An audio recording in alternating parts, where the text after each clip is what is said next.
When you first log into Linkthrough, you will be brought to the home page. The home page will show you your hierarchy. It is currently blank because you need to set up your hierarchy. You can access your home page at any point using the option in the left navigation. The first thing you will need to do when you first log into Linkthrough is to set up your hierarchy.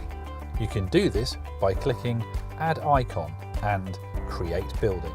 From this point, you will need to enter the name and address of the building you want to create. For the purposes of this, we have called our building Systemizer Head Office. Your building will now appear in the left column.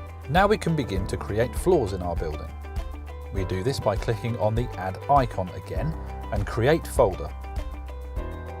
This will then prompt you to create a name. For the purposes of this, we will call it Floor 1. And while we're at it, let's create a Floor 2.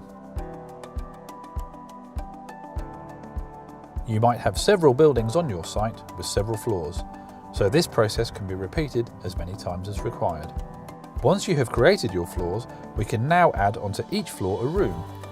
Again, we do this by selecting the Add icon and select Create Folder.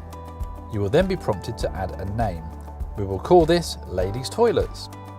Again, you can add as many rooms as necessary. The next step will be adding a device point. You can do this by selecting the Add icon, only this time select Add Device Point. This will now give us the option to name our device point and select the type of device point. For the purposes of this, we will name this device point WHB123, but you can name your device point whatever is relevant to your building.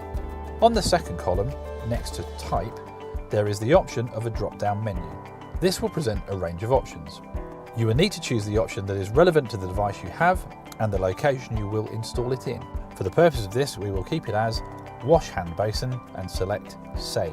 Now, as you can see on the desktop, the hierarchy has been created. Should you wish to make any changes to your hierarchy, you can simply click on the Edit button at the location you want to make the change. The next step in this process will be assigning the nodes to a location in your hierarchy.